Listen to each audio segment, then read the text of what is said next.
Hello, everyone. First of all, we want to say thank you for tuning in. I want to make sure our volume is up. I believe we're good. All right. I want to thank you for tuning in to our Endangered series. God is so good. God is so kind that He would allow us to come back for another week of the 9th chapter of our Endangered series. We have been sharing over the last few weeks some beautiful stories, some traumatic stories, but also some stories of enlightenment behind the plight of all of the things that's been going on in our society today. I would that if you don't mind, as always, I ask, send us your comments, your definitely your words of encouragement, if you will, because we do read those, and we would love to share some of your stories even. Many times when we look at what is going on in the world, this epidemic, whether it is the pandemic or the things that are going on centered around racism and separation, the oppression of a people, ultimately we are wanting to bring an awareness that we're not here to divide, but we are here to foster unity as well as togetherness among God's creation. We all have different beliefs. We all have different types of backgrounds, whether it is our ethnicity, whether it is our gender, whether it is our background, our culture. We're all different to some degree. But what's more important is that we all can come to a place of being able to love and respect for one another. I believe that as we share in this Endangered series, we're going to be continually exploring some of the stories that can basically give us an impression or even help us look in the mirror at ourselves. So I thank all of you for joining. I thank all of you for tuning in to this broadcast.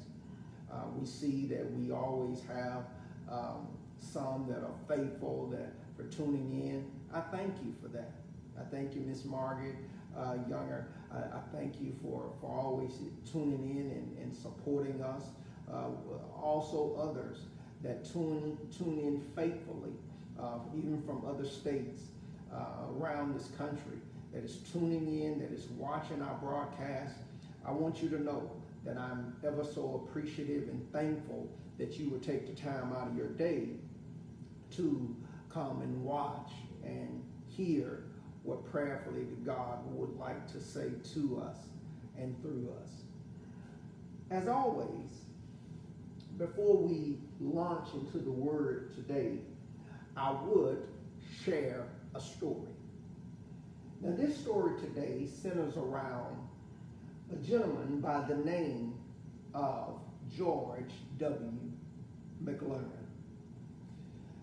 Mr. McLaurin was the first African-American to attend the University of Oklahoma. Mr. McLaurin, in the 1940s, brings a case that would address the exclusion and separation that he experiences at the university. During the 1940s, the University of Oklahoma, by law, was required to allow him into the school.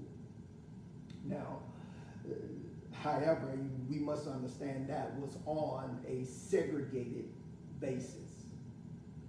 Now, in September the 29th, 1948, this decree from a federal court ruled that the university's denial to admit Mr. McLaurin was unconstitutional, thereby giving him the right and the privilege to enter into the school, to study, to be able to sit among his peers, though in a segregated or an atrium area.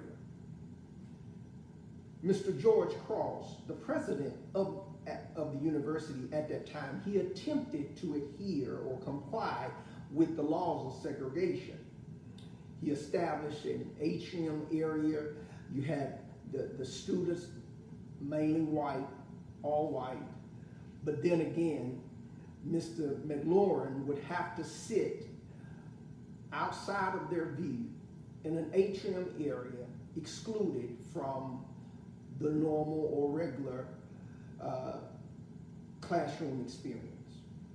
Now, not only in the classroom, but also in the cafeteria, whether he was excluded. Restrooms, of course, was deemed colored or reserved for colored, labeled. But not only that, specifically, even when he went in the library to study, there was a specific desk that was placed in the library specifically for Mr. McLaurin. But it was partitioned from the other white students by a stack of newspapers, so the white students wouldn't be able to see Mr. McLaurin. Now, originally, Mr. McLaurin filed a suit with the state stating that these conditions deprived him of equality. Of course, one looking back today could realize how being excluded, being ostracized, would have been a traumatic experience. This case was taken to the Supreme Court in McLaurin versus Oklahoma State Regency versus Oklahoma State Regents of Higher Education.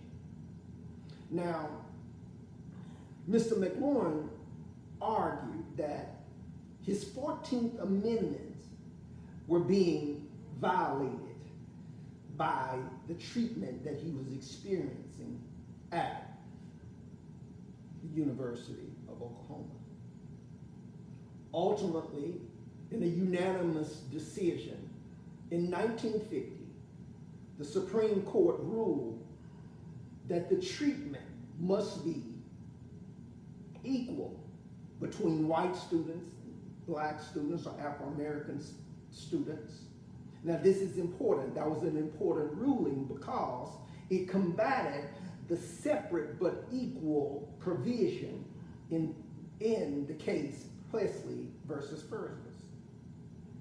Now, separate but equal, we can be here all day to debate that phrase or debate that concept or that methodology that was placed during the time of segregation.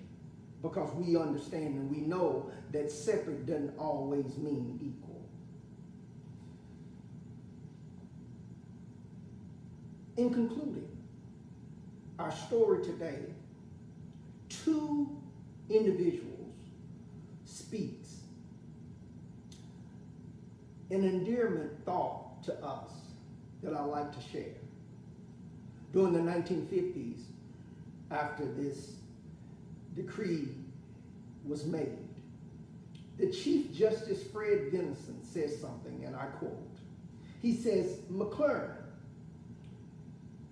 he was handicapped in his pursuit of effective graduate instruction. Such restriction impaired and inhibited his ability to study, to engage in discussion, and even to exchange views with other students, and in general, to learn his profession, end quote. I'm appreciative and I'm thankful to look back that someone during that time other than an Afro-American would be able to see and understand that the plight and the indirect as well as direct, subtle, silent persecution that Mr. McLaurin was going through. Even you find other scholars such as Thurgood Marshall and some of the 6 other gentlemen supported Mr. McLaren in this case. But also I want to leave you with a quote by Mr. McLaurin. He says this. During that time, he says, some of my colleagues would look at me like I was an animal. No one would give me a word. The teachers seemed like they were not even for me. He goes on to say, nor did they take my questions at times. When I asked, but I devoted myself so that much afterwards, they began to look for me to give them explanations. And listen to this, and he says this.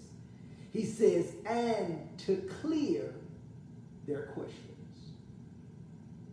After being ostracized, after being set in a corner atrium, not being able to study and have discussion with his fellow peers, Mr. McLaren says, after a time, they begin to come to me. Though I was excluded, though I was put over to the side, though I was looked at as if I was an animal, they came to me for an explanation, for explanations, as well as to clear their questions. I thought that was very powerful. That here a man, he's taken a case that says to some that I've been put in a place of oppression silently. But there again, I will press on. Though I'm ostracized, though I cannot even look at the other students, I'm behind a stack of newspapers, hidden from view. You ought not ever underestimate when God hides you. Because many times when God hides you, when he excludes you, it's for a greater purpose. Mr. McLaurin teaches us in his time not to give up, to press forward.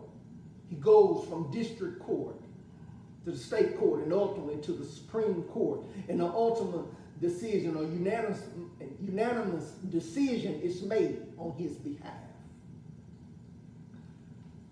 This afternoon, I want to take some time and discuss what does it feel like to be included versus excluded. To be included can be beautiful. To some, even, it can be desired. But what I've discovered is this, that when one is excluded, it can be one of the greatest blessings when you are excluded. Even Paul says, be not conformed to this world, but be ye transformed by the renewing of your mind. Don't get in the mainstream of what's popular. It's nothing wrong with being excluded, because many times also that it creates a greater awareness, as well as many times it's to create a change in ourselves when God excludes us. See, when you're excluded, you have to look to God versus looking to people. And God is meticulous in how he excludes us sometimes. But many times, people will not include you for various reasons. Let me talk about that for a moment. Let's go into the Word. Let's go to Galatians chapter 1. In Galatians chapter 1, we see the Pharisees, or a Pharisee of Pharisees, in the person of Paul. We know Paul as an individual that persecuted the followers of Jesus Christ. we understand that Paul was one that had an experience, a Damascus experience. But before he has this experience face to face with God, he's a persecutor. Now, many times we're not included. We're not included, or we are excluded. Why? Because of our past. Notice something. When you go to Galatians chapter 1, verse 11, it says, Paul is writing, he says, "But I certify you, brethren, that the gospel which was preached of me is not after man. For I neither received it of man, neither was I taught it, but by the revelation of Jesus Christ. For ye have heard of my conversation in times past in the Jews' religions, how that beyond measure I persecuted the church of God and wasted it." Paul acknowledges here, I was a different individual. There was a time when I didn't bring harmony. I didn't bring unity. I didn't foster love, compassion for my fellow man. I was bent on persecuting and causing pain. He says, "And I profited in the Jews' religions above many, my equal in my own nation, being after a more exceedingly zealous of traditions of my fathers. But when it pleased God, who separated me from my mother's womb and called me by his grace." See, there's a timing that God has for our lives. There's a timing that where God says, no more for you to be included in the area or even within the capacity that you find yourself comfortable with. I'm ready to exclude you, and by my holy arm and by my power, I will call you out of darkness into the marvelous light. Oh, he has the Damascus experience, as we are aware. Paul is knocked off of his beast, and God asks him, "Why are you kicking against the pricks? I'm trying to include you in something greater." But many times we exclude ourselves and others by our behavior and behind our choices. Therefore, people will exclude us as well. Because if you continue to read about Paul, you will find that Paul, when he does try to enter in, when he does, he yokes up with Peter, there are times when others, they are questioning his conversion. And many times people will continue to exclude you because of your past, because they don't realize that your conversion is real. We're excluded. Many times we're excluded by the pigmentation of our skin, by our background, by our economic condition. But blessed be the God that he grafts us in spite of our background, in spite of the pigmentation of our skin. God is in the business of grafting us into his kingdom. But other than our past, why are individuals, or why may you be excluded? Because many of you may be saying, well, you know what, I'm not excluded because of my past. I've had a pretty good life, and I did some things that wasn't pleasant, but all in all, I'm a good individual, I'm a good person. So that's not my problem. Many of us, you may be excluded because of the proclamation and the promise that God has spoken over your life. You may say, well, what are you talking about? Well, I believe an individual, Paul helps us out in the New Testament, but if you were to go back into the Old Testament, you will find Joseph, the son of Jacob. Joseph, you know the one, had the coat of many colors, favored by his father. He is persecuted. He is excluded. In fact, when he tells his brothers, his family, of the dream that he has. It is a moment that indicts him.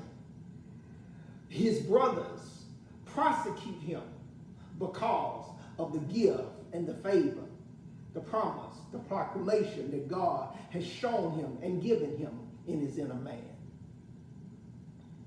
Many times you are excluded because of what God has spoken over your life.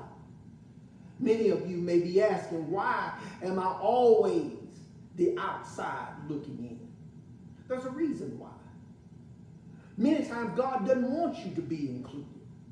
He doesn't want you to be a part of the norm. God is faithful, and he is faithful to complete the thing that he has began in you, even if it starts out in a pit and in a prison.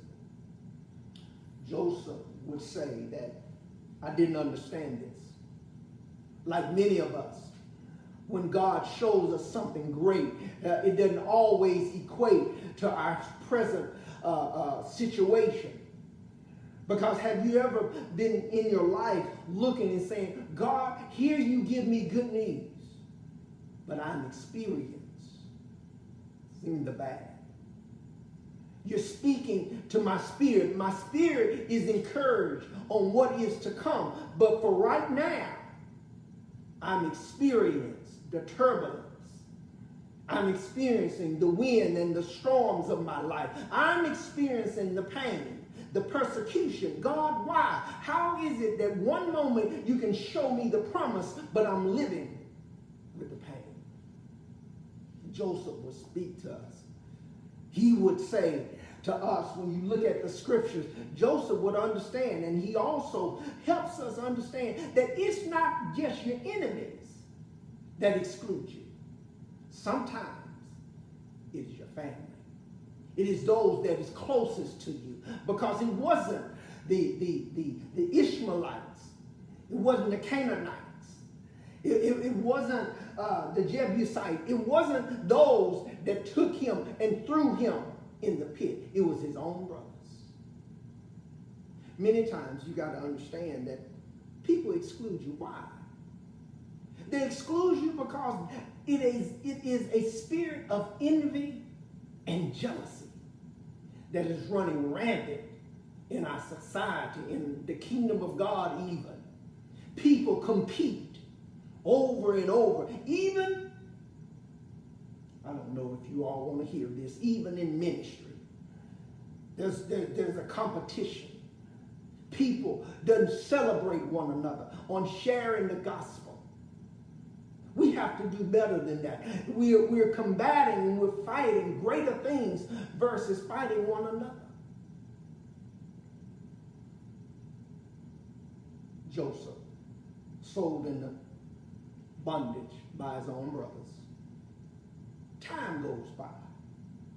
And many of you may know the story, but Joseph, in Genesis chapter 45, verse 4, after revealing himself to his brothers, Joseph says in verse 4 of chapter 45, Joseph said unto his brethren, come near to me, I pray you. And they came near, and he says, I am Joseph. I'm Joseph, your brother, whom ye sold into Egypt. Now you got to get this. You got to understand the power in his statement. Joseph has to reveal who he is to his own brother. To his own brothers, they didn't recognize him. See, when God does a change in you, even through the power of persecution that others may put upon you, God is still creating a change that is so powerful that individuals will not even recognize you, that even that live underneath your roof and within your own family. He says, come near. Come near. I am Joseph, your brother, whom you sold into Egypt. Now, therefore, now watch the grace of God. Watch the mercy of God. even when we are excluded, even when we are one that has experienced the pain of others, you have to mature in the area of extending grace and mercy. Why? Because God gives us grace. He gives us mercy. In fact, in Lamentations, it says he gives us mercy. His mercies are new every morning.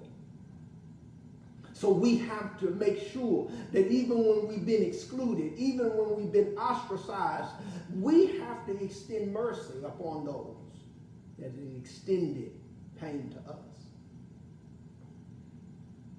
He says, now therefore, be not grieved nor angry with yourselves. Now I like Joseph. I like what he says because he understands the power of guilt. Because many times when you wrong individual, see, many times we play the victim, but we have to understand, you and I, we've extended pain on people as well.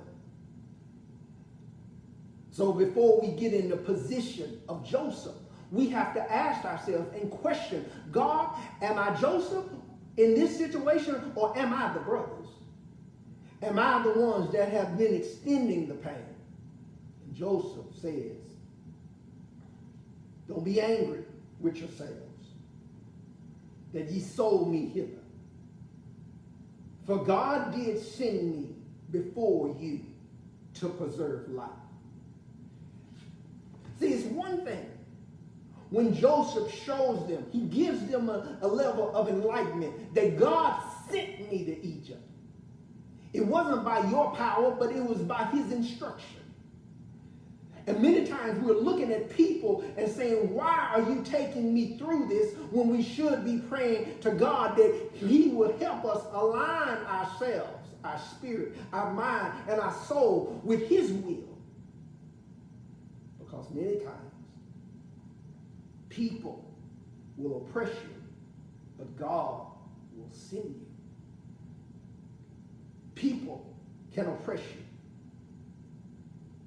but God will send you. And it, as Joseph says, to preserve life. See, when Mr. McLaurin was sitting in the class, being ostracized, raising his hand, and the instructors, the teachers, his professors wouldn't even entertain his questions. I don't know if he had individuals like myself and others that have went into universities and been able to sit within the confines of our colleagues together. I don't know if he had others on his mind, but I believe Mr. McLaurin, being born in 1894 and dying in 1968, his life wasn't just for naught. He didn't go through the things that he went through, being excluded, for nothing. But because of his perseverance, because of him pressing toward the mark, or the higher calling which is in Christ Jesus, because of him pressing and pushing, placing responsibility and accountability on others at a higher court, now we all have access. And our educational lives are greatly influenced. Like Joseph says, God sent me here. God sent me here to preserve life. And lastly, he says something else. And you all are all familiar with Genesis chapter 50, verse 20. Joseph concludes by saying, and as for you, speaking to his brothers, ye thought it evil against me, but God meant it unto good, to bring to pass, as it is this day, to save people, much people, alive. See, you being excluded ultimately isn't about you. You being ostracized, you being oppressed, it's not about you. No matter what your plight, no matter what your trial that you are going through right now, you are being pressed for the betterment of God's people.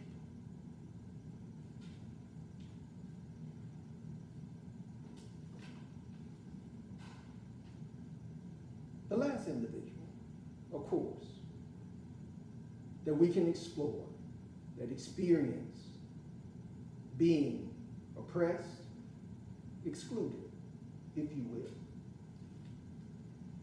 You go to John. John would say, when you look at Jesus, when teaching about the Good Shepherd, he says, I'm not as the thief.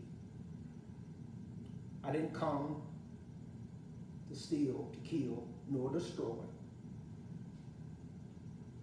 But I come that ye may have life, and that ye may have it more abundantly. Before you get to chapter 10, John writes in chapter 1. John says, he came to his own, and his own received him not. If the Son of Man, if Jesus himself, the Son of God, was excluded, if he was not received, what about you? Many times we look at the things that happen in our life. Be careful that we don't fall into this pit of oppression and even a pity because of the pigmentation of your skin. If you are an Afro-American, if you are black, whether you're a man or a woman or a child, don't fall into a pit of pity. Press on. Press forward. Mr. George McLaurin shows us that. In spite of our past, Paul shows us that. And even the oppression of people that you would feel that should love you, that support you. Joseph shows us, I may not have been included, but God allowed me to be excluded for a greater purpose, to impact lives beyond my years. I thank you today. I thank you for tuning in, that God may share with you today that even when you're not included, you're excluded, if you will. God is willing, by dying on the cross and being raised on the third day, that you can be included even when the world excludes you. You can be included in his kingdom, in paradise. That's why he died and he rose, to give you the right to the tree of life, to be included when invariably it was up to man, you wouldn't be. I thank you again today for tuning in.